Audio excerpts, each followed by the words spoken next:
Gotcha. Great. Hi, everyone. Welcome.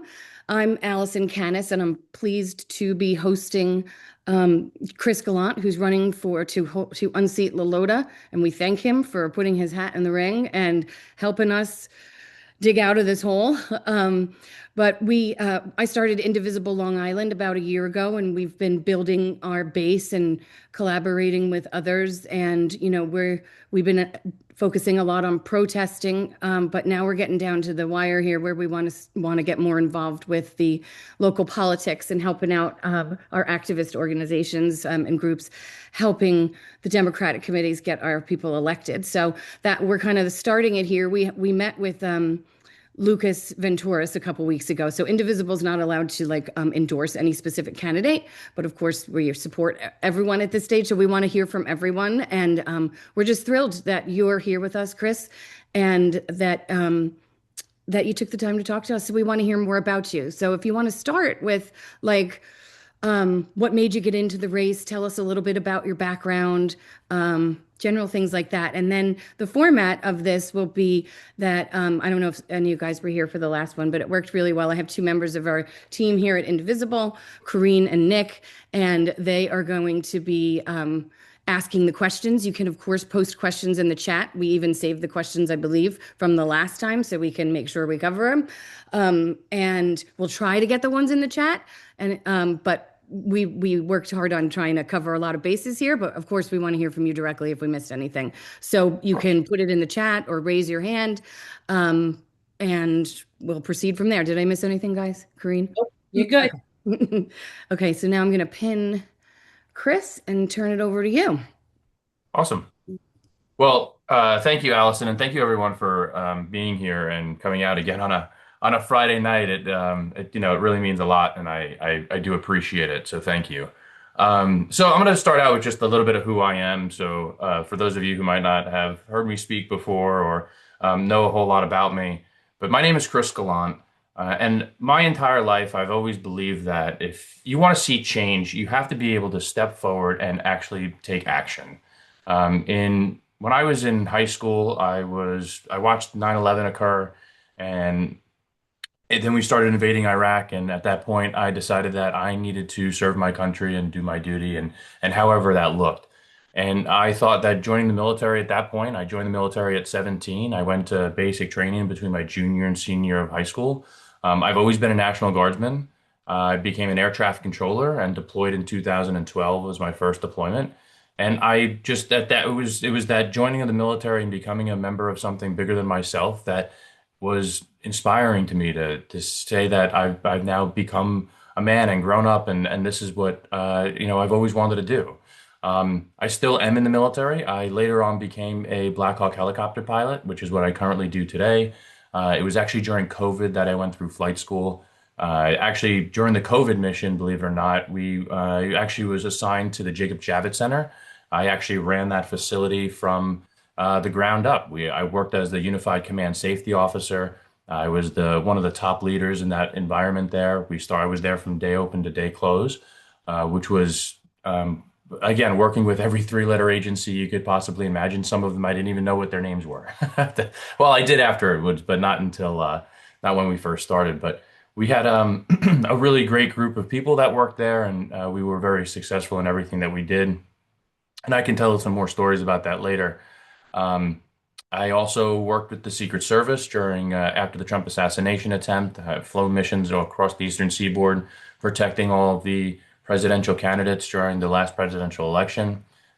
Even back home here during the after we had the when we had the Gabretsky fires, I was dropping water buckets with the Army there as well. So my military career is pretty big, and then also actually I deployed in 22 to 23 as a helicopter pilot. Flew missions from essentially Iraq to Syria and everything, or Iraq to the UAE and everything in between. Um, so I've built my life and my career and my military career, which was great. I still love doing that. I'm also a volunteer firefighter. I've been doing that since I was about 15. I have been with my current company for about 7 years, and I still love it there. I still wake up in the morning to get to that call too. In my civilian career prior to me running for Congress, I was an air traffic controller. At two facilities, I used to be an elected union president. Um, the members of those two facilities thought that I was the right man to do the job and step up and actually be able to fight for not only their rights as employees, but also make sure that they were treated fairly and equitably. These are things that I've always stood for and stood my ground. And we actually changed a lot of things in those two facilities. I was at Northeast Philadelphia, and then I was also at Republic Farmingdale, where I was a union president.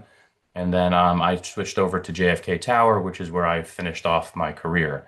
Um, I I actually still am a member of the union now because I believe strongly in that union. I actually run a National Disaster Response Committee, so I still keep my hand in that as well. Um, so, I mean, the things that have really kind of guided my entire life has always been service before self, holding people true to the truth and accountability, and making sure that we get results over rhetoric. And right now, the reason why I decided to run because I watched Donald Trump get into office in January, and I couldn't stand what was going on and the complacency that was happening from particularly in especially the Republican Party that has just allowed this administration and quite frankly a clown show to continue to operate in the manner for which they do. You've put people in positions of power that have absolutely no training, no experience in things that they've done. I mean, just look at Pete Hegseth, who was a sergeant in the Army in a position that has normally been filled by four-star generals. I mean, that's just one of many examples. And so it was because after Donald Trump had got into office and had done executive order after executive order, and every one of them was unconstitutional, completely against the law. And I said, there's nobody standing up. And so that was the point that occurred to me that I had to do something. And I worked my way into figuring out how it was to begin a campaign. What do I have to do in order to do such a thing? And where can I be most effective? Because that's the whole point here is that when you go to Congress, you're supposed to be able to be available for your constituents, be able to have some. We've lost that. Nick LaLota doesn't show up at all. He doesn't do town halls. He doesn't do anything for his constituents at all. Anything he does is a picture opportunity. And I don't want to do that. I want to restore our faith in our government. I want to be able to restore the ability that there's someone that people in our community can actually contact at any time, day and night, and actually get a real response and say, look, my problems are X, and we actually feel heard and the ability for us to actually come together and work with real solutions. And right now, there's an opportunity here to flip this seat, to flip the House, and we are going to do just that. We have a lot of momentum, a lot of power behind us, and we are very excited about just doing just that. And you know what's funny is recently people have been calling me older because of my primary opponent, which is kind of funny. He's 25 and I'm 35, so I guess I'm the old guy in the race, but that's okay. Lucas Venturis is a really good guy. Him and I have spoken prior to my launch for my campaign, as I did with John Avalon. I met up with John Avalon prior to launching, told him that I wanted to launch. John thought that I was the right candidate for the job, and he moved forward and wound up endorsing me just, as the seal the deal type of thing. Just because I think it was important to get that momentum behind me. But I've met with Lucas. Lucas and I are very friendly. We are both under the belief that we should not do anything negative towards one another, giving the Republicans any ammunition, and that whoever wins this primary at the end of the day, we're going to throw our full support behind the other person. And so I think that's the way Democratic primary should be run. The mudslinging, in my opinion, is terrible, and we don't want to have that. So here we are. This is what we're doing as far as a race goes, and I'm very excited to answer your questions this evening. It's a little bit about me, and there's tons of stories to be had, but I'm happy to answer any questions that you may have for this evening. So I'm opening up to whoever was going to ask them. Thanks so much, Chris. I just remembered that I actually met you back in the summer at the Yes. Jamie Raskin event. Yeah, Yep. that you had just announced, right? Or you had I recently. don't think I had announced just yet. I Oh, was is that on right? the cusp of announcing. Yes, and I Okay. actually met Jamie Raskin, and actually since that moment, people asked me several times, like, who are the people that really inspire you. And I would say he is actually one of them because of that Yeah. event in particular. And I actually do keep in touch with Jamie Raskin. So, Yeah, so do I. I love him. yeah. I don't know if you were able, we had him out here at the for a Patchogue at the Patchogue Theater about a year ago for a town hall. God, that was like one of the best days we've all had in a long time. So he's incredible. We were happy to have him. Yes. We're hoping to have him come out this way again. So One of okay, my so inspirations for sure. yeah, same. Kareen, I think we start with you, right? You have questions ready, and I see that there's some good questions in the chat too. I don't, whenever you want to do, Kareen. I'll leave that. I'll let Nick monitor the chat. I'll Okay, just do perfect. so the way we were working this out, Chris, is that I'm doing kind of like the background character stuff, and then Nick's going to jump into policy stuff and things like that. I also want to say I appreciate your service. Thank you. My son's currently enlisted. In fact, he was deployed to Bahrain and just came back, and his job was escorting the boats through the Strait of Hormuz. So he's back in Portland right now. So I'm like, thank as a mother, I'm Yeah, very happy that he's my back. fiance is on his way over. I actually met Beautiful. my fiance on my last deployment, 22 to 23, and he has picked up another deployment, and he is actually on his way over there, and he'll be in the Middle East probably until December. So he'll come back, and I'll be a congressman by then. Then we'll Yes. get married. So if Exactly. I keep saying it, I'll wish it into fruition, right? Yes. That's great. But thank you. But okay, so like I said, mine are the boring background questions. So I'll kick off with okay, what areas of public policy are you personally passionate about? Public policy am I personally passionate about? I think one particular one is healthcare. Healthcare is a really big one. Um, I have a friend of mine who's going through cancer right now. He has pancreatic cancer. Before January 1st, it was free for his medications. He's required to take it. After January 1st, it was $1,042 or something close to that. For some reason, the number just went out of my head, but it was over $1,000. And if you have to take that medication to live and you have to spend like $1,400 to survive, that's ridiculous. And the this current administration, what they've done when they've essentially have cut away the ACA credits, and then we had Nick LaLota who voted for the big beautiful bill and then had turned around and said, oh, well, let's just vote for the ACA credits because publicly he stated that he knew it wouldn't get passed anyway. Those things really bother me. I think they really get under my skin. And it's typical fashion of what Nick LaLota does all the time. He votes for things that appear to be bipartisan, and he's not at all. He is a rubber stamp to Donald Trump. And so those things, that particular thing bothers me. I think every American should be entitled to some form of free healthcare. It's just going to be, how do we get there? What's the process to get there?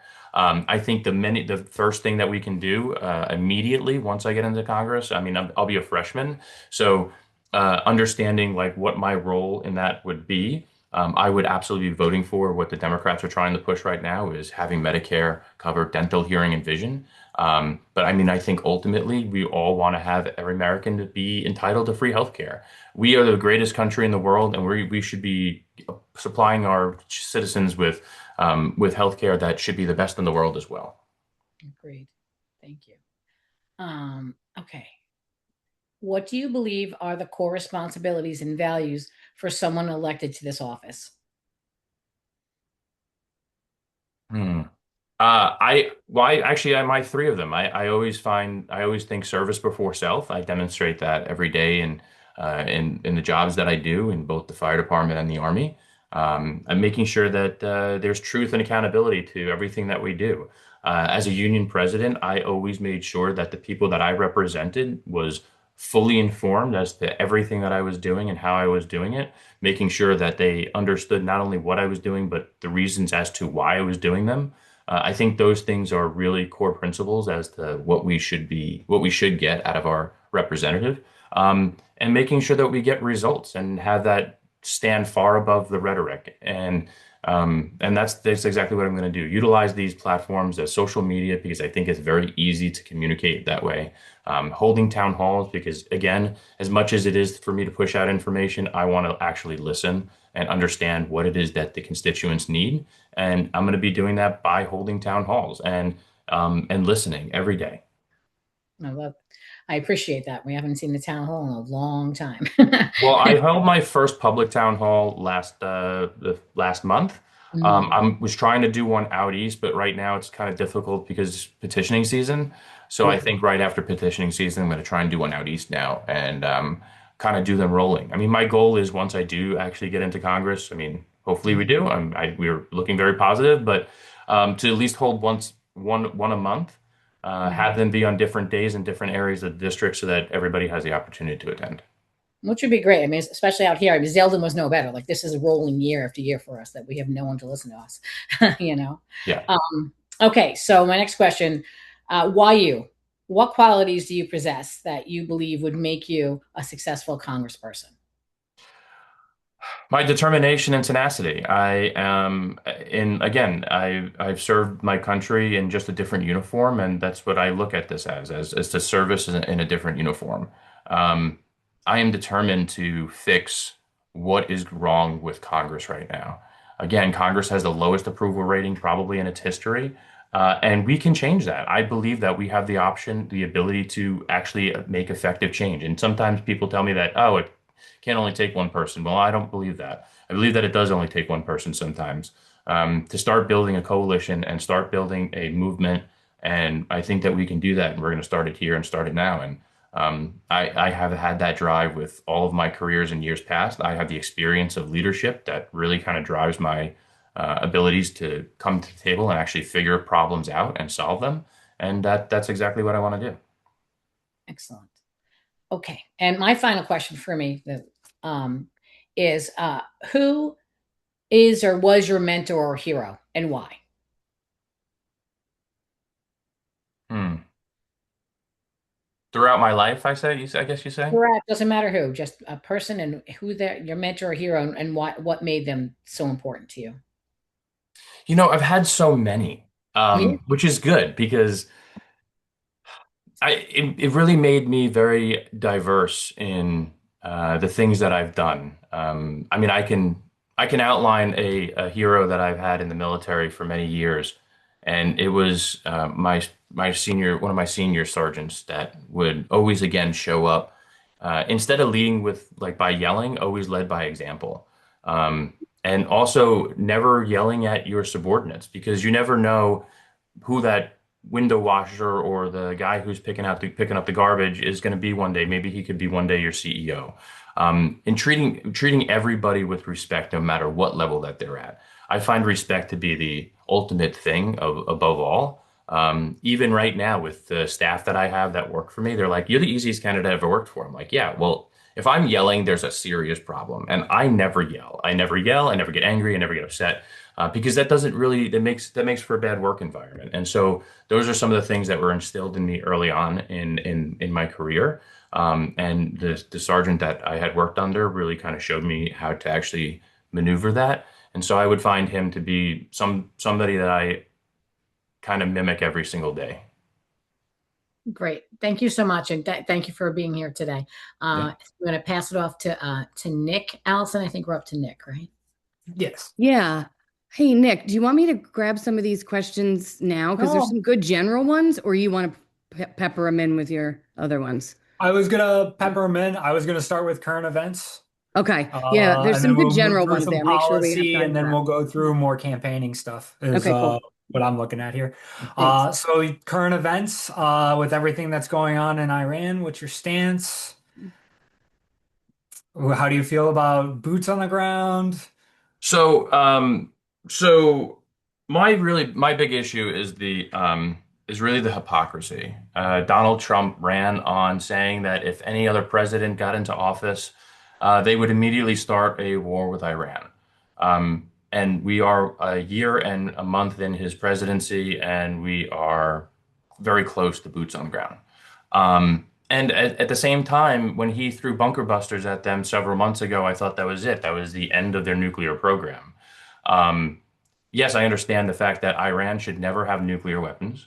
I believe that Iran had an oppressive regime who had influence around the world with high technological weapons that some of which I am more privy to than I can speak on, but like they did have very high technology weapons that they proliferated throughout the other countries around the world. And so, in those regards, yes, I believe that they are a very, uh, a very, they're an enemy, essentially. They are not good actors. Um, but at the same time, Donald Trump ran again on not policing the world, America first. And we haven't done that. And we haven't focused on the issues that we have here at home, affordability, making sure that everyday Americans can put food on the table, a roof over their head, and now entering into this war, even gas in their car. And we knew immediately that once this happened, that the gas prices were going to skyrocket. And these are the issues. These are the problems. Donald Trump has bombed more than one country since he's been into office, on multiple fronts and different occasions.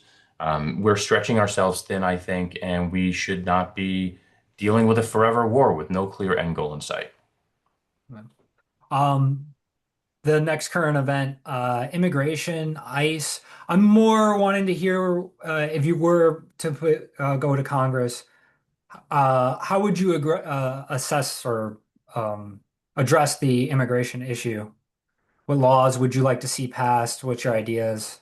So for years, what we've done here with immigration is we've just put band-aids on it. And then what has occurred now with these ICE raids in blue states from this administration is completely unacceptable. Um, What really needs to happen with immigration is with any problem, the root of the problem needs to be fixed. Look, we are all immigrants to this country. No matter how you look at it, we have all immigrated here in one way or another. There should be a clear path to citizenship. We should really be plussing up the immigration agents that actually deal with immigration, not ICE, but actual immigration, a clear path to citizenship and ability to get there. It shouldn't take 10 years. Those types of things, right? Instead of cutting the funding of those departments. I look at when Doge got in all of a sudden, and they had these kids with laptops that had absolutely zero experience, some 20-year-old with a laptop go into a three-letter agency. Let's just use the FAA as an example. You have a 20-year-old that walks into the FAA and says, I know exactly what's going on because I have a laptop and I'm smart. Well, that's nonsense because I've been in the FAA since 2014 and I could never walk into the FAA and say, I know exactly what's going on across the board. So this administration has gutted programs across the board, immigration being one of them. And we need to make sure that we plus up the immigration agencies in order for there to be a clear path to citizenship. And that's how we fix our immigration problem overall. And again, this administration had said they wanted to make sure that we got criminals out of our country. Yes, I agree. We should be getting criminals out of our country. But, when we look at the numbers of what it actually cost, I think it was $250 million that it cost for ICE agents to be in Minnesota. And so they only arrested 30. They detained several hundred, but they only arrested 30. So the math on that was it cost $9 million per person to get arrested out of Minnesota. We could do much like there's a problem here. So that's where the hypocrisy really comes with this administration. All right. What's your stance on federal funding for women's reproductive health care and access to abortion? Well, Jill Lafer, who was the chair of Planned Parenthood, actually endorsed me. So we've had long conversations about that in particular. I obviously support Roe v. Wade as it stood. I think it was a staple for my entire life. It is something that I can't imagine it being reversed. And we are literally living we're going back into the Stone Age in what this administration has done. And women's rights is again, we have women dying in southern states because they are unable to get an abortion when they need it.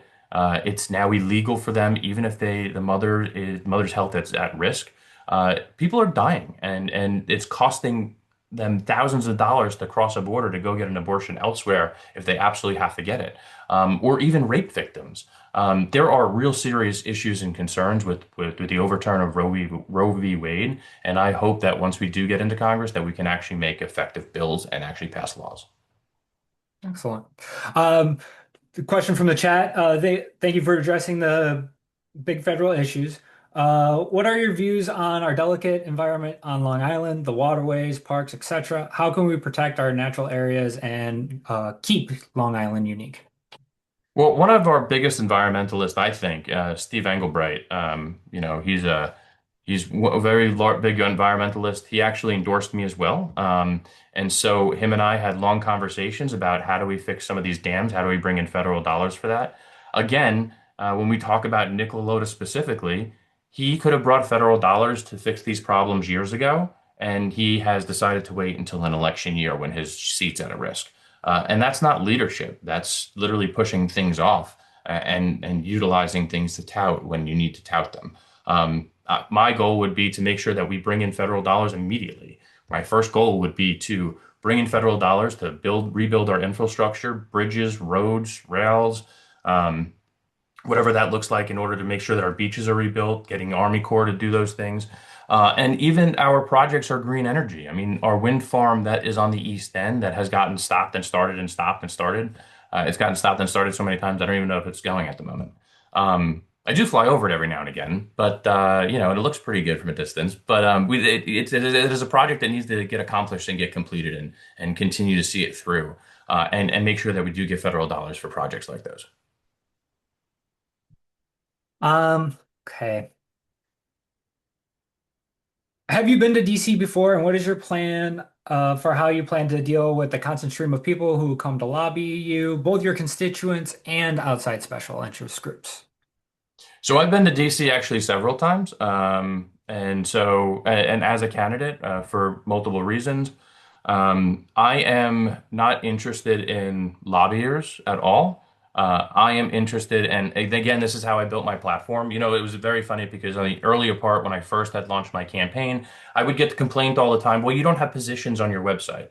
You're right, I don't. And the reason why I didn't at that time was because in order for me to build positions, I needed to talk to the people of New York One, the people that live here, the people that work here, the people that are going through those things in order to actually build up my platform. Because that's how my platform is built. I mean, I could have said what my positions were in a vacuum and just decided one day, sure, let's chat GPT something into the computer and come up with what New York One needs right now. But that's not how I developed it. I developed it by having real conversations with real people that matter. In particular, nurses and teachers and members of the VA, the VA health clinic, because I think they're struggling right now too, which is one of my big pieces that I want to make sure I protect. I talk to members of the military all the time that I work with, and they complain about it nonstop, and I do too because I use that for my healthcare, so I understand things like that. But even just even making sure that whoever is the dealing with trying to put groceries in their on their table and a roof over their head, everyday Americans. I'm having those conversations as well, trying to have conversations when I go to the restaurants and trying to get my name recognition out there. And that's how I'm developing my platform and my positions. And so some lobbyists saying that they're going to offer me some money is not a position or something that I'm fighting for. I'm fighting for New York One, period, the end. Excellent. You talk a lot about unions as right you're involved in. So do you have a lot of union support? Have they declared? Sorry, we haven't heard anything. So No. So the local unions I've been pushing to actually have those meetings. I've had several of them. They are a little cautious before the primary, as you well know how they are here. Um, but I've had those conversations. I've spoken with the teachers union. I've spoken with the head of NICET and the head of the Fed union. Um, and I've spoken to several other unions here locally as well. I actually have plans to speak to like the union for the fishermen. I've spoken to the union at the VA. So been having these conversations. I'm open to having more. I implore anyone who might have connections.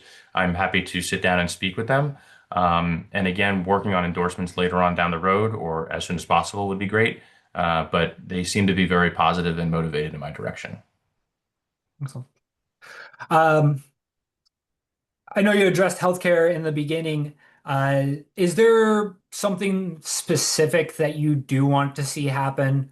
Um, with healthcare, I know you want healthcare, basic healthcare essentially, so that somebody can go to a general practitioner for free. Is that kind of what I felt from your opener?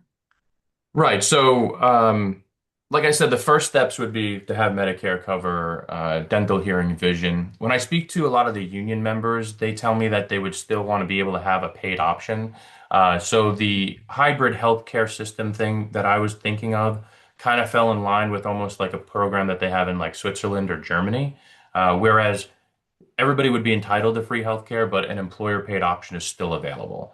And the thought behind that is that there still creates innovation between corporations. It will keep prices down overall. And it would, and it would make, it would keep costs down essentially and not have to, people would have to be able to have to pay a heavy amount for healthcare. But a lot of the unions that have been paying for many, many years into their healthcare system would want some option that their employer would still give them. Not sure exactly how that would look just yet, but that is kind of what I think that's a step in like a direction towards a Medicare for all program, which I don't know that that's the answer just yet either, but I think we have to step to get there. I think eventually we will, but those are my first steps. Excellent. I mean, it's better than we'll have something in 2 weeks. So, Yeah. I wish I could uh, wiggle my nose and just have it occur, but I mean, anyway, I'm more of a realist as well, right? Like no, I hear we have you. to plan to get there somehow. So So the process of Congress has been really obstructed, disrupted. Even the institutions have been knocked down. So we know that nothing's going to happen overnight. What do you think are the most important things that we get in these next 2 years under control so that we can prevent anything further from happening in the degradation of our rights as written in the Constitution? I mean, the biggest thing is reaffirming control of the House of Representatives as a third branch of government. I mean, that's the reality. Right now, the executive branch is operating as a sole entity and without any due regard of any other branch of government. And that is completely, in my opinion, unconstitutional and a principled reason as to why I'm running, because what's going on right now is completely insane to me, and as it is to anyone else sitting here as well. We need to reassert our position as a Congress. The judicial branch needs to step back up and figure out what they're doing as well, because again, they have been uh, putting down orders, and the administration has said, "Oh, well, that's okay." We've got a bully in the government right now, and I think that's where we have seen a lot of this shift towards a Democratic Party right now, because the Democrats are the ones that are standing up, and we're going to fight. And I promise you, I will fight every single day to make sure that we get our government back. I will also fight to make sure that we have free and fair elections come November, because they are required. And so these are the things that we need to do to stand up, hold Congress, hold Washington and Congress, and the people that are in Congress right now, hold them accountable too, because they are complicit in what's going on. Maybe we might vote them all out come November, and we won't even have to worry about that. But I do believe in two branches or in a two-party system, because there's a check and a balance there. I believe in the check and balance system between three branches of government. I believe in that. But right now, what's going on is not that at all. And we need to make sure that we step up and hold them accountable and hold court, essentially. Investigations need to be completed. Excellent. Um, Gun violence. And, it's as I alluded to in my first, or in the question before this, constitutional rights, and what common sense gun laws um, would you like to see passed? Hmm. Um, I think there should be strict and stringent background checks and red flag laws with anyone who ever purchases a weapon anywhere in the country. Um, Right now, there are parts of this country that don't do that really much at all. And I'll use the example when I was in Alabama during flight school. I have a carry permit here in New York. I have had carry permits in other areas where I was, and the reason is because I carry with the military, so I practice, and that's part of my job. Um, so that's the understandable part of it. But when I went to go get a carry permit in Alabama, I walked into the sheriff's office, handed them my license, said I needed a carry permit. They said, "Would you like it 2, 3, 4, or 5 years?" And I said, 5 years. I sat down, I opened a game on my phone, and no sooner did I start to go play the game that they said, "Here's your permit." So there's parts of this country that, whether it's open carry or a carry permit that there's no check or anything. They just say, here you go, pretty much. Here's a piece of plastic, and now you can carry a pistol. I think that the first things that we really need to do is making sure that background checks get done across the board and red flag laws are adhered to. New York State has some of the strictest gun laws in the country, and we should be able to push those across the country as well. It's just difficult in other states. I'm not in favor of um, there's a bill out there written where they want to be able to say there's reciprocity for a single federal carry permit to go around the country.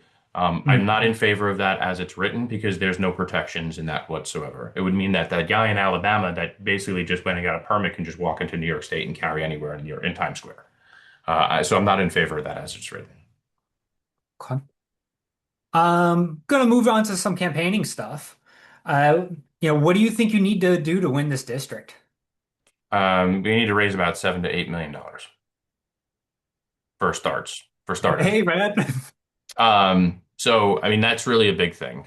Money is everything. I think money is going to start flowing. If you saw, there was polling numbers that puts me against Nick LaLota. They were done by House Majority PAC, HMP. They were conducted in December, released in January, and it shows us within 3 points. Recently, Battleground New York shows New York won as a battleground. They have a $6 million super PAC that they plan on putting towards us, and that is above and beyond what is New York 17. It was funny. I was actually very surprised that they labeled New York 1 first before they labeled New York 17 because New York 17 is huge. So that's really big, and we see that money to be able to come towards us. And again, they labeled me as like the front runner for that. So I hopefully will get a lot of money from some super PACs. I'm also looking at endorsements from other PACs as well. Vote Vets, Equality PAC, HRC, Human Rights Campaign, Victory Fund, some of those, which I think those will open doors to dollars. So I'm hoping we can get some more money inflow from that as well. Because fundraising is the most difficult thing. I never thought in my entire life that having to run for Congress just consisted of dialing for dollars 40 hours a week on top of everything else. But fundraising is one of the biggest things. Outside of that, we have a really good ground game plan, and we've got several hundred volunteers already signed up. And so we are figuring out how we attack the district. And one of the big key factors is making sure that parts of the district aren't left out until the 11th hour. Particularly right now, the Latino community. Last election cycle, it was the 11th hour, it was like 2 weeks or 3 weeks before the election, and that's when they got kind of addressed. And I'm trying to address them much earlier, much sooner. In particular, with the way that the ICE raids are going right now, a lot of members of that community feel like they can't even go to work or school or church or whatever it might be. So we are making sure that we get them absentee ballots to their door, that they can vote at home and they can feel safe doing it. So that's just one of many. I don't want to give all the trade secrets away, but we have a very strong team in place. I have my team that is split up from national DC politics and local politics. So as local as running for New York 1 congressional seat is, it is also a national race.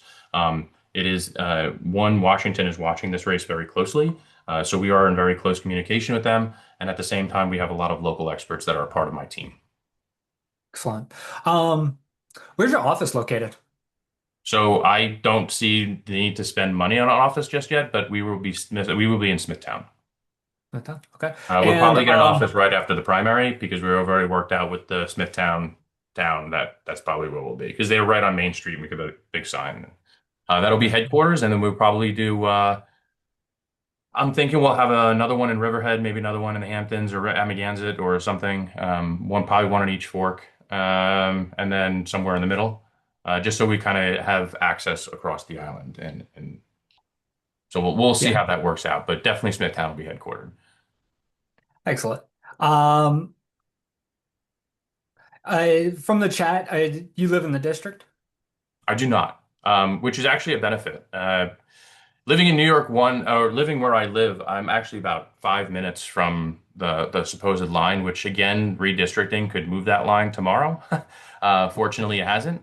But living close to Smithtown and Brookhaven puts me on the western side of the district again, which those areas are the most difficult areas to win over. And I think that's actually a benefit.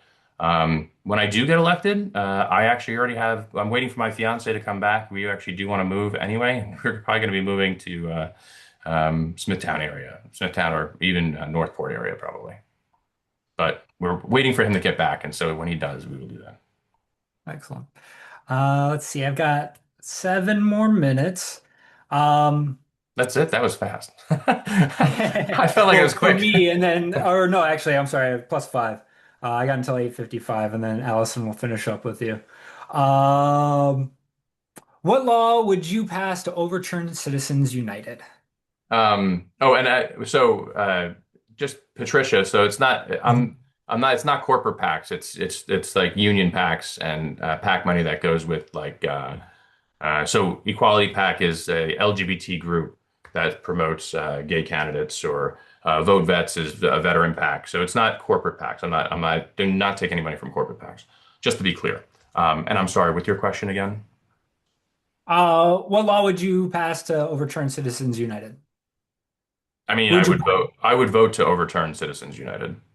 Mhm. And I would vote to a campaign finance reform. Mhm. Excellent. Term limits? Term limits is an interesting one. Because I've heard so many arguments, and I haven't really put my finger on the position yet. And the reason why is because in one regard, we see people who have sat in these positions for many, many, many, many years, and it's like, okay, it's time to go.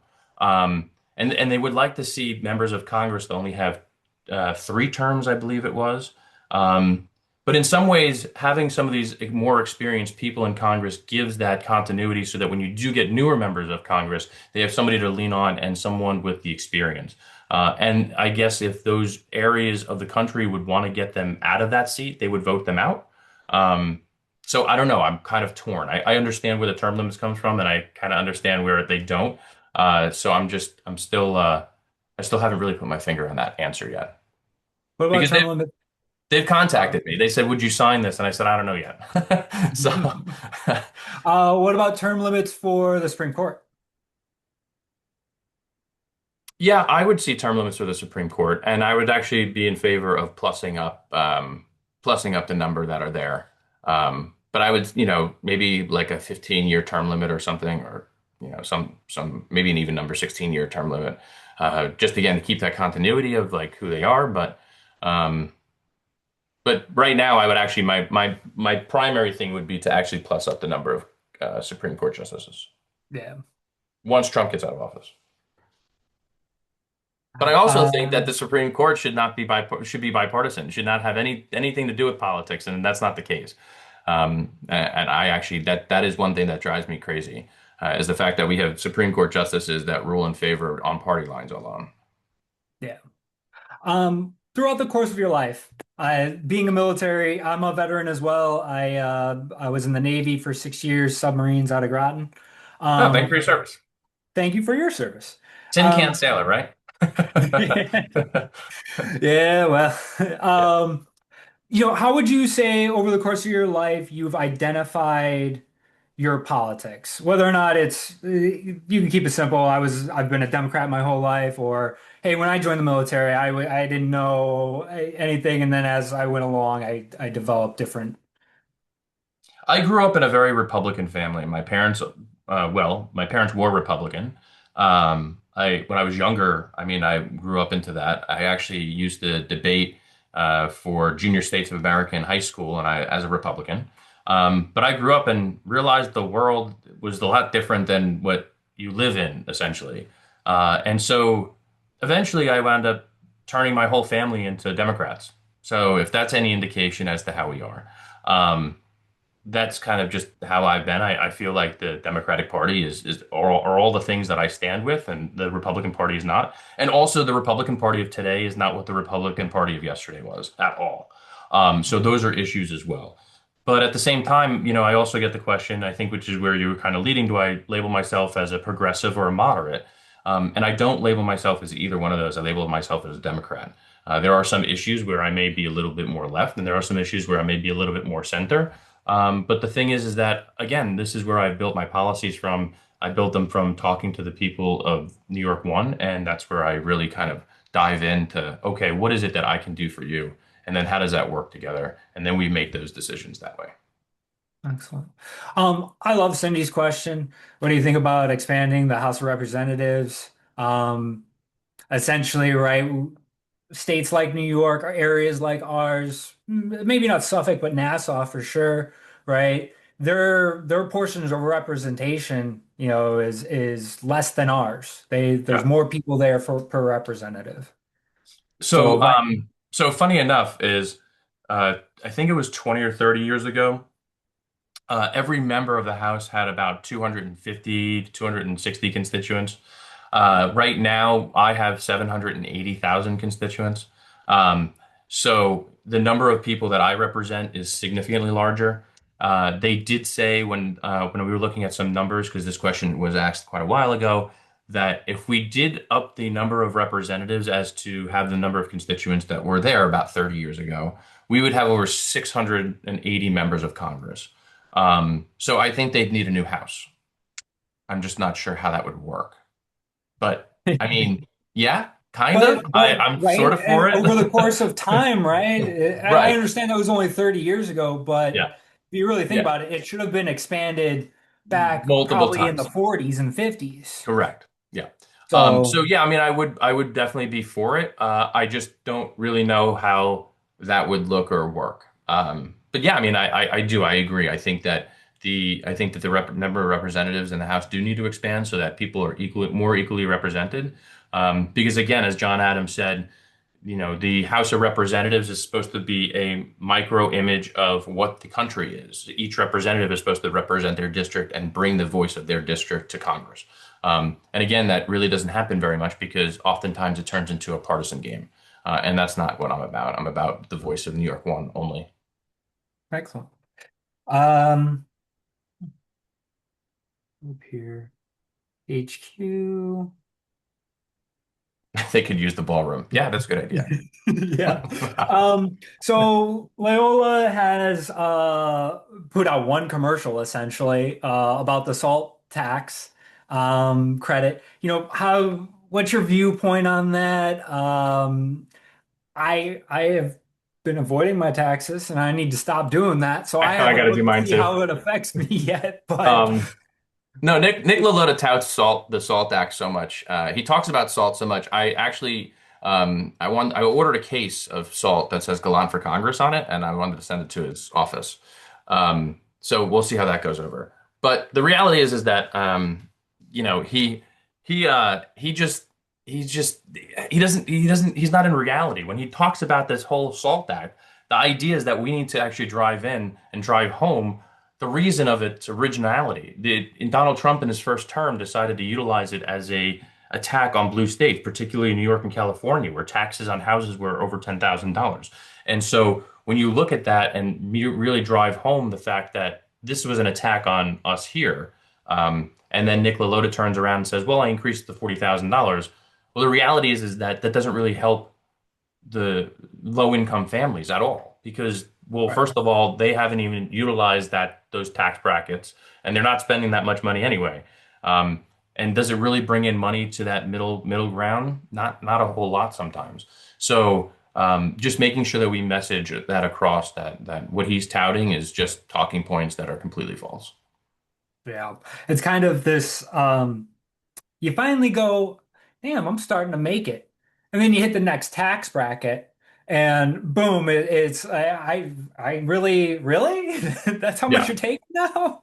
yeah. Um And the other so thing with salt is too that I mean, if they didn't touch it, it would have sunset this year, mm, right? In 2006, 2026, it would have sunset. So what they really did is they actually extended it, and now it sunsets in 28.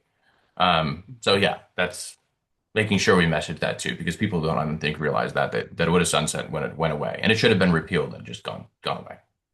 okay. Um, in terms of federal policing, right? I understand where ICE is this runaway train that we've got to get back under control. But once that happens, what laws would you like to see put into place that would prevent something like that from happening again?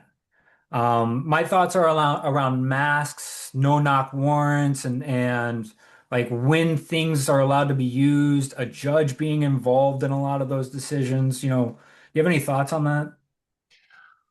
Well, this administration has utilized ICE as a secret police force effectively. Donald Trump took away the body cameras off of them. He basically said that they can remain masked agents, and what they're doing right now, where they're walking with no warrants into houses, it really is a failure of the system that they have in place. There is no accountability, there's zero oversight, and there's no training whatsoever.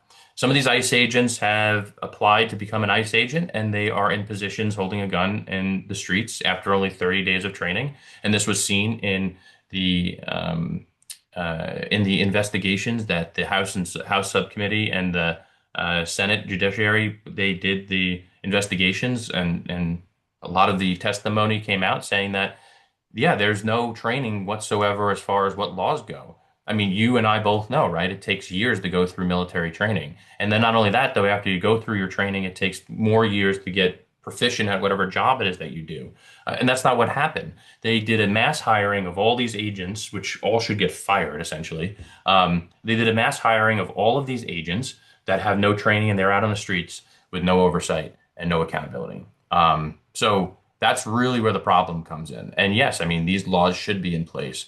What they're doing right now to try and prevent them from getting funding and without doing these, without actually enacting these steps, which would be safeguards for what they're doing. Yes, they should absolutely be having judicial warrants before they walk into somebody's house, and not just administrative warrants. Again, and what's going on right now is appalling. We've had American citizens shot in the back without that were actually unarmed. So. Okay, it is 8:55. Allison, I'm gonna let you take it away. Thanks so much. Thank you, Chris, for your time.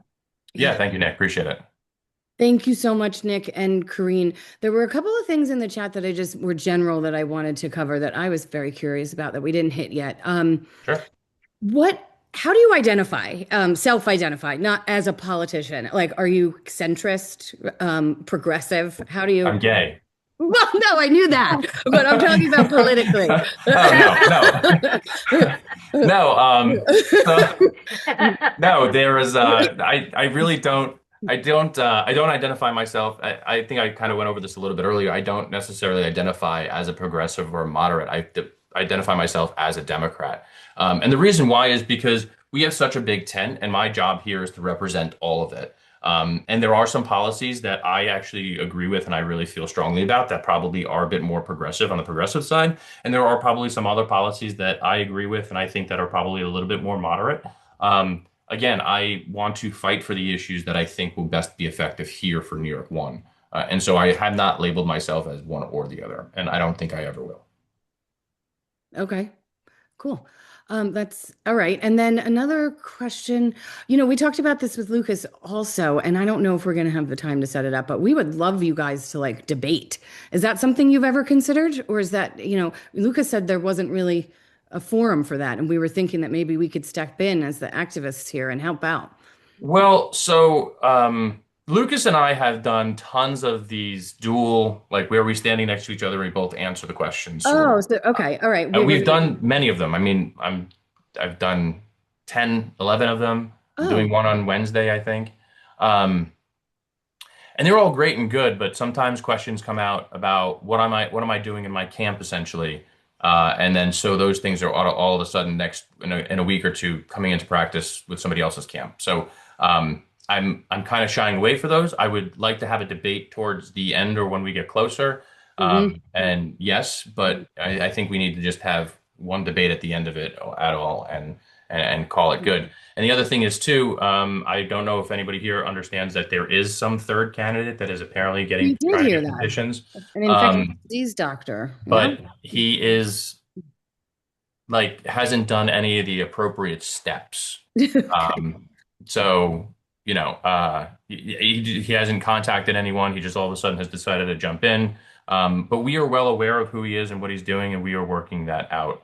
We are doing a campaign against him. So, but I mean, if you want to talk about a carpetbagger, there you go. Because technically he Oh, lives in New York City or he's from Hempstead or something. And he has a house in the Hamptons. That's the type of person that is attempting to buy his way into this race, but we're not going to let that happen. yeah. Okay. I got a question here about working families party. Do you have a relationship with you? Have they endorsed you or what or I am what's endorsed by Working Families. Oh, cool. Mhm. And the reason Um, why I went after and gained their endorsement was because we saw issues in this last election locally that there was a spoiler candidate and all those other things that went on. I just thought it was important to receive that endorsement and move forward with it. So yes, they we went through the steps. We did get endorsed, and we're working on the petitions now. Awesome. Thanks. Yeah, new candidate somebody just posted about uh understanding of the East End. I don't know how to ask that, Carol Ann. She just says, I'd like to hear more about his understanding of the East End. We're certainly very different from Western Suffolk. Well, and that really kind of goes into the same question as to whether I live in the district or not. I mean, Yeah. whether I live 5 feet north, it's not really going to give me a better understanding as to what's going on in Montauk. What's going to make me understand Montauk better is by me going there. And so I plan to do that. I mean, I'm going to be actually in one of the areas that I feel gets neglected all the time is the East End very often. Um, Shelter Island. Couldn't think of it. Mhm. Sorry. Yeah. Whew. Boy. So I'm going to be on Shelter Island on Sunday. I plan to do a town hall out there in about 2 months, so that we can get all of Shelter Island out there, particularly during the summer when it's much more crowded than it is now. But yes, I mean the only way to make this community feel like it's being heard is to visit every part of it. And geographically, we have the largest district in New York State. I mean, it essentially goes from almost Nassau County, pretty much, to Fisher's Island. So geographically, we have the largest district in the state, and we do have a lot of constituents. And then the problems in the Hamptons is almost opposite of what problems occur in Smithtown. What the Republicans like in Smithtown, the Democrats like in the Hamptons. So it's like this very interesting, intricate thing. But the only way, again, we do those things is by me going there and visiting each part and seeing what they need and holding town halls in every part of the district. Great. This is a long one. So, and I know we're like at the end here, but I'm it happy to makes stay on for as long as you need. I'm here for you. So whatever Okay, you guys thanks. Just want, give us a few more minutes because I that's think it's fine. important to follow up on when we asked you about if you're like a centrist or progressive. It's fine that you don't want to label, and I appreciate that. But could you speak a little bit more just generally about like which things you're more conservative on and which things you're more progressive on? I think that's an important distinction if you're not going to classify yourself. Sure. So I actually one of the big things that I think is that our children should be getting a freer education system. They should be entitled to those things. I have 9 nieces and nephews attempting to leave the nest, and when a median household price is $750,000, and then the expectation is we need to get people with advanced degrees, particularly our doctors or psychologists or things like that are very expensive, that this big beautiful bill has essentially cut federal funding for. Um, I think that the education system and the advanced degree portion should be uh, almost free. And I mean, I would find that to be a very progressive policy. Something that might be a little bit more on the moderate side. I mean, I believe that our police force here on Long Island I mean, I work with them all the time as a volunteer firefighter. So, I mean, I would be seeking the endorsement from the PBA because I mean, I would think that is a little bit more moderate. Now, I don't agree with the ICE agents being helped by them because I think they're two different entities and they should not be working together. But I mean, I back the blue. I've got a lot of friends of mine who are in the police force. I work with them all the time. I think that might be a little bit more of a moderate policy. You're muted. Yeah, thanks. That makes a lot of sense. Thanks for clarifying that. And we just have some comments in here too. Um, hmm. I think we got everything. Anyone, Nick or Karine, are you seeing anything that I should pick up? About reaching across the aisle, please? Okay, yes. What did Natalie say about reaching across the aisle? Hold on. What I'm gonna would get be it. his How approach? would you, yeah, how Oh, would you what would be your reach approach? across the aisle? What are some things that you would reach across the aisle for to get support from Republicans? Hmm. I don't know. It would depend.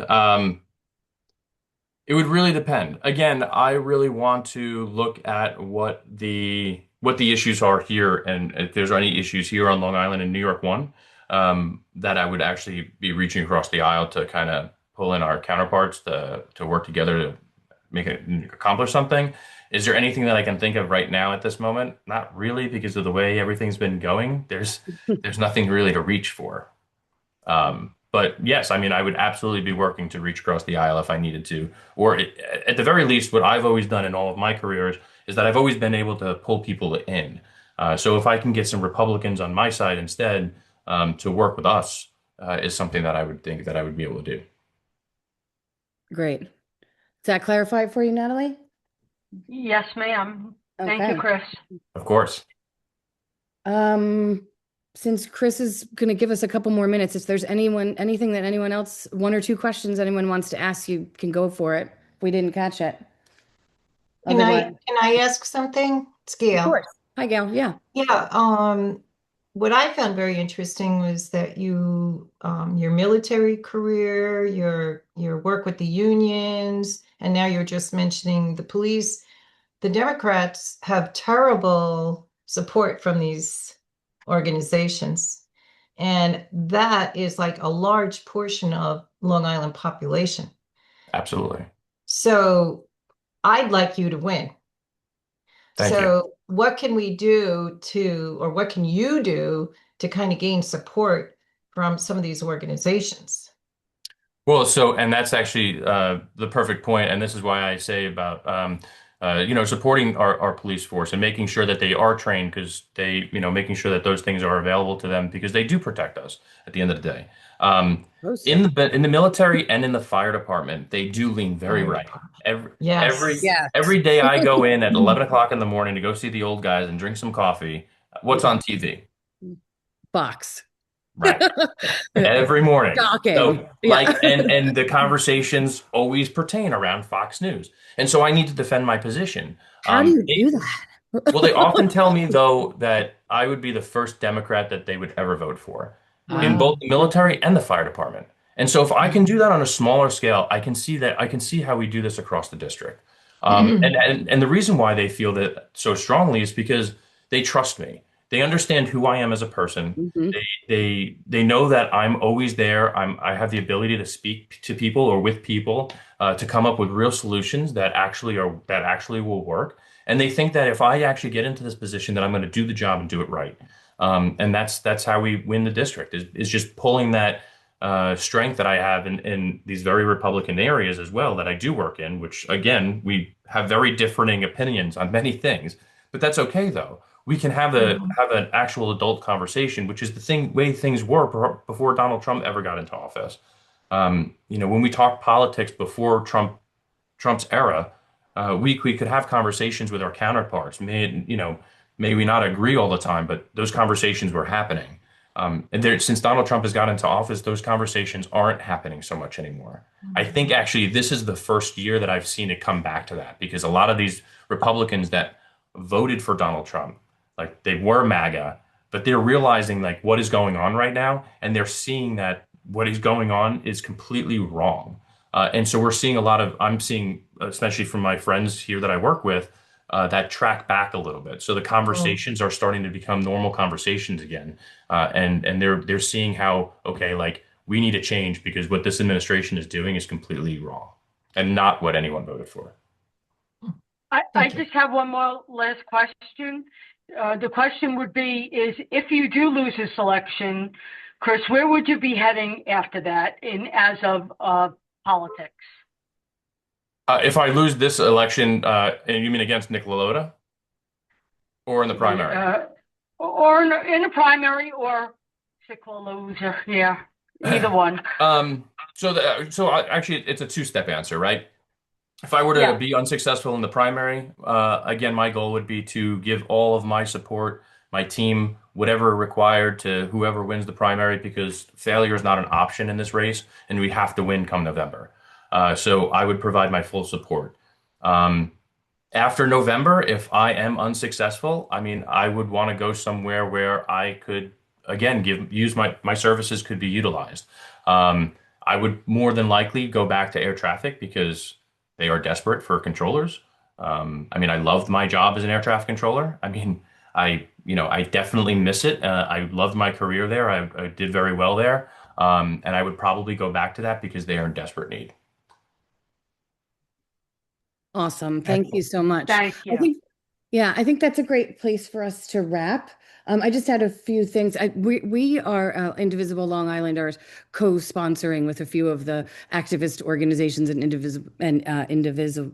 In, anyway, I'll put some people Indivisible. out here. Yeah, but I was trying to say individual and individual. That was a tongue twister. So we are going to be at the Riverhead County Center, and for everyone on the line here as well, Riverhead County Center at 9 a.m. I know that's an early one, and there's so many events going on the island that I'm sure you're going to be pulled in a million directions. But we'd love to see you there. And then Which we're day is also, this? I'm sorry. oh, I'm sorry, this is No Kings. This is No, March. Oh, he's on deployment that day. mm. What? Okay, Natalie. What, Chris, are you around on March 28th? Oh, no, I have army drill that day. Yeah, Yeah. I Okay, have. so she knew that. Okay. Yeah, Okay. that's my Okay. 1 week in a month. Okay. Well, then we'll invite you to our next big pro-democracy Yes, event. please.